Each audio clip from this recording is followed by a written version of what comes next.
আমার ভাই, আমার বাবা, প্রত্যেককে বলি, আমাকেও বলি, আপনাকেও বলি, বয়স্ক চাচা আপনাদেরকেও বলি, আপনাদেরকেও বলি, গুনাহ ছাড়েন, গুনাহ ছাড়েন, গুনাহ ছাড়েন, গুনাহ ছাড়েন, গুনাহ ছাড়েন। এই দাদা, চাচা, গুনাহ আগুন, গুনাহ। চা দোকানের আড্ডা বন্ধ করেন, নাটক সিনেমা দেখা বন্ধ করেন, টেলিভিশনের নর্তকী দেখা বন্ধ করেন, কথায় কথায় গালিগালাজ করা বন্ধ করেন, সুদের টাকা বন্ধ করেন, আব্বা কিস্তি লওয়া বন্ধ করেন। এই বুড়া মিয়া জাহান্নামে যাবেন, জাহান্নামে, জাহান্নামে। কিস্তি আপনারে জাহান্নামে নেবে, সুদ আপনারে জাহান্নামে নেবে, বিড়ি আপনারে জাহান্নামে নেবে, চা দোকানের টেলিভিশনের আড্ডা, নর্তকীর নাচ দেখা আপনারে নর্তকী নাচতে নাচতে জাহান্নামে ফেলবে, জাহান্নামে। ওয়া ইন্নাল ফুজুরা ইয়াহদি ইলান নার। আল্লাহর নবী বলেন, প্রতিটা পাপ তোমাদেরকে জাহান্নামের দিকে নিয়ে যাবে, আগুনের দিকে। কিসের দিকে বলেন না? কোরআন শরীফে আছে, আল্লাহ তাআলা কোরআনুল কারীমের একটা সূরার মধ্যে 11 বার একটা কথা বলছেন, ওয়াইলুন ইয়াউমাইদিল লিল মুকাদ্দিবিন। আল্লাহ বলছেন, প্রত্যেক মিথ্যাবাদী, নাফরমান, পাপী, মনে রেখো সেদিন আখিরাতে মিথ্যাবাদী, পাপী, নাফরমানদের জন্য রয়েছে জাহান্নাম। এই কথাটা এক সূরাতে আল্লাহ 11 বার বলার পর কথা শেষ করছে, শেষ কথাটা আল্লাহ তাআলা বলছে, ফাবি আইয়ি হাদিসিন বাদাহু ইউমিনুন। আমার বান্দা বলো তো, আমি আল্লাহ এরপরে আর কেমনে বললে, কি বললে তুমি বিশ্বাস করবা? আল্লাহ নিজে বলছে, ফাবি আইয়ি হাদিস, এরপরে আমি কি বলতাম, এরপরে বান্দা আমি আর কিভাবে বলতাম? আমি আল্লাহ জাহান্নামের এত বিস্তারিত বর্ণনা কোরআনে দিলাম, জান্নাতের এত বিস্তারিত বর্ণনা কোরআনে দিলাম, আখিরাতের এত বর্ণনা কোরআনে দিলাম, কিয়ামতের এত কথা কোরআনে বললাম, পূর্ববর্তী বহু জাতি ব্যক্তির ঘটনা বলি আমি কোরআনে বর্ণনা করলাম, যে আমার অনুগত হলে কি হয়, আমার অবাধ্য হলে কি হয়। ফেরাউনের কথাও আমি কোরআনে উল্লেখ করছি, ইউসুফ আলাইহিস সালামের কথাও আমি কোরআনে উল্লেখ করছি।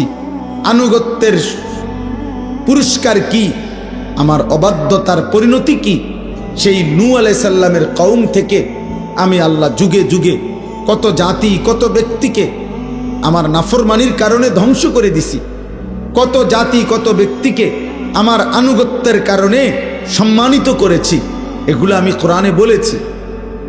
আমি জাহান্নামের বিস্তারিত বর্ণনা দিয়েছি, জান্নাতের কথা আমি আল্লাহ বলেছি, আমার রসুলকে আমি কেন পাঠাইছি সেটা আমি বলছি, আমার আদেশ কি আমি বলছি, আমার নিষেধ কি আমি বলেছি, আমি তোমাকে কেন বানাইছি তাও বলছি, আমি তোমার কাছে কি চাচ্ছি তাও বলছি, আমি তোমাকে আখিরাতে কি দেব তাও বলেছি, দুনিয়া তুমি কিভাবে চলবা তার বিধিবিধানও আমি বলে দিয়েছি। তো আল্লাহ যেন বলে, বান্দা আর আমি কি বলতাম, তবুও কেন জাহান্নামী হইলাম? এর জন্য কিয়ামতের দিন যেন আল্লাহ তাআলা জিজ্ঞেস করবে, বান্দা বলো, বান্দা কেন জাহান্নামী হইলাম? কি জিনিস ছিল না তোমার? তুমি কি শোনো নাই আমি তোমার রব আল্লাহ? তুমি কি শোনো নাই তোমার নবী মুহাম্মদুর রাসূলুল্লাহ সাল্লাল্লাহু আলাইহি ওয়াসাল্লাম? তুমি কি শোনো নাই তোমার কিতাব কোরআন? তুমি কি শোনো নাই তোমার ধর্ম ইসলাম? তাহলে তুমি একবারও ভাবলে না কেন? একবারও চিন্তা করলে না কেন? প্রিয় ভাই, প্রিয় ছেলেরা, তোমরা ছোট না, 14 বছর 16 বছর, বাবা ছোট না। 16 বছরের সাহাবী যুদ্ধের সেনাপতি ছিলেন, 17 বছরের মুসলমান, সেই আরব থেকে এসে এই ভারতীয় উপমহাদেশে সর্বপ্রথম হিন্দু রাজা সিন্ধুর দাহির পরাজিত করে সর্বপ্রথম ইসলামের পতাকা রাজপ্রাসাদে, যিনি হিন্দু রাজার প্রাসাদে সর্বপ্রথম কালেমার পতাকা উড়াইছেন, তিনি 17 বছর বয়সী যুবক ছিলেন, মুহাম্মদ ইবনে কাসেম রাহমাতুল্লাহ। গোটা আফ্রিকা যিনি বিজয় করেছেন তিনি 22 বছরের যুবক ছিলেন, উকবা ইবনে নাফি রাদিয়াল্লাহু তাআলা। তোমরা ছোট না, তোমরা ভাবতেছো তোমরা এখনো বাচ্চা না। আব্বা বাচ্চা না, বাচ্চা হলে এত দুষ্টামি এত গুনাহ। তুমি যদি ছোটই হও, 16 বছর বয়সেও ছোটই হও, এত নারী দেখো কেন বাপ? ছোট মানুষ এত উলঙ্গ ছবি দেখে, ছোট মানুষ এত নর্তকী দেখে, ছোট মানুষ এত নাচ গান দেখে। তুমি তো অসভ্য। এত কম বয়সে যে এত বেশি মোবাইলে নারী ছবি অশ্লীল দৃশ্য দেখো, তুমি তো লম্পট, চরিত্রহীন, তুমি তো অসভ্য, তুমি তো বেহায়া, নির্লজ্জ। তুমি যাকে দেখো মোবাইলের ছবি, সে তোমার মা না ফরমান? বলো একটা ছেলে, বলো তোমার মাকে দেখো। যদি মানুষের বাচ্চা হও, রক্তে যদি মানুষের রক্ত হয়, তো তুমি কল্পনা করো তো যে তোর মাকে এরকম দেখুক কেউ, তোর মাকে উলঙ্গ দেখুক কেউ, তোর বোনকে উলঙ্গ দেখুক, তোর মেয়েকে কেউ বিবস্ত্র দেখুক বেটা, তোর ফুফুকে দেখুক, তোর খালাকে দেখুক। তাহলে তুমি যাকে দেখছো সে কি কারো মা না? সে কি কারো বোন না? সে কারো মেয়ে না? সে কারো ফুফু না? সে কারো খালা না? এজন্য মনে রাখো বাবা, আজকে তোমাদেরকে তোমাদের অভিভাবকরা মনে করছে তোমরা ছোট, আর সেই সুযোগে শয়তান তোমাদেরকে দিয়ে সমস্ত নষ্টামি করায় ফেলছে।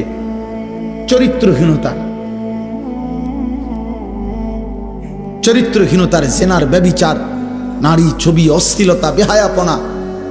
গত 2 দিন আগেও পত্রিকা আসছে বাংলাদেশে গত 1 বছরে, গত 10 বছরের চাইতে বেশি, আমি নিজে পড়ছি রিপোর্ট, এইডস আক্রান্ত মানে যৌন রোগে আক্রান্ত মারাত্মক যেটা মহামারী, HIV আক্রান্ত রোগীর সংখ্যা গত 10 বছরের চাইতে গত 1 বছরে বেড়ে গেছে।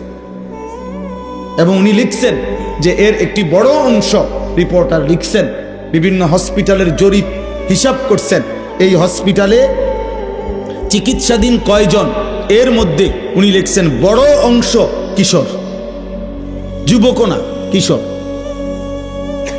কিশোর মানে সর্বোচ্চ 13, 14, 15 বছরের ছেলেদেরকে বলে, যারা এই পরিমাণ অসভ্যতা করছে যে পৌঁছে গেছে এখন মহামারীতে, এইডসে আক্রান্ত। এজন্য দোস্ত, একদিন ঘুম ভাঙবে, একদিন তুমি জাগবে। পৃথিবী তোমার অপেক্ষায় বসে থাকবে না। তোমার দাদা তোমার সাথে মরবে না, তোমার আগে মরে যাবে। তোমার আব্বা তোমার সাথে মরবে না। ওই যে দেখেন, ওই বেয়াদব দেখেন, ওই 2 বেয়াদব চুরি করে, মানে এমন গাদ্দার, যে গাদ্দারের কথা হইল আমি শুনবো না, তোমার মতো হুজুর না, তোমার আব্বা বললেও আমি শুনবো না, আমি ছবি উঠাবো। আরে বেয়াদব, উঠে গেলে ভালো। এত রাত হয়েছে, ঘুমায় যাও বাবা, অথবা গিয়ে বাইরে অন্য ছবি দেখো।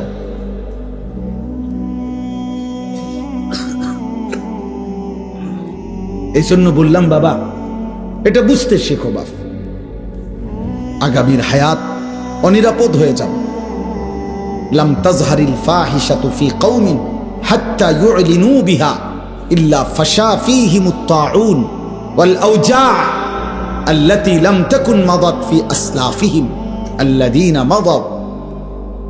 নবী সাল্লাল্লাহু আলাইহি ওয়াসাল্লাম বলেন, কোন সম্প্রদায়ের মধ্যে যদি জিনা, ব্যভিচার, নারী পুরুষ ছেলে মেয়ের অবাধ মেলামেশা বেড়ে যায়, খোদার কসম নবী বলছেন, এটা যদি একদম খোলামেলা হয়ে যায়, ব্যাপক হয়ে যায়, আল্লাহর নবী বলেন নিশ্চিত সেই সমাজে মহামারী আসবে, তাউন, এবং এমন রোগ ব্যাধি আসবে যা তোমাদের পূর্ববর্তীদের মধ্যে ছিল না। প্রিয় ভাই, তোমাকে তো বাঁচতে হবে। আমি যে চিৎকার করি দোস্ত, আরে ছেলে তুমি তো বাঁচতে হবে আব্বা, তুমি যদি এমন হইতো যে বিপদে পড়বো আমার পাপের কারণে, আমার দাদায়, কারণ আমি তো মরে যাবো আগে, দাদা মরবো পরে, না রে আব্বা, তুমি পড়বা বিপদ।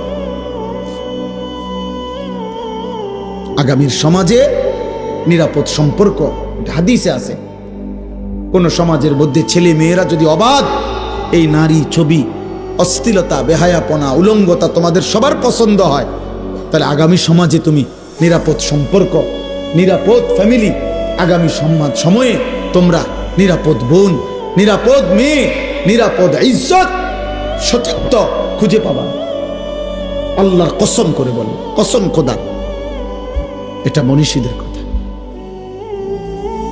তুমি যেমন নষ্ট, তো যে তোমার বিবাহের সম্পর্কে আসবে, তো একদিন পরে হোক আর 6 মাস পরে হোক, তুমি টের পাইবা সেও দুশ্চরিত্র। সেদিন আফসুস করতে হবে।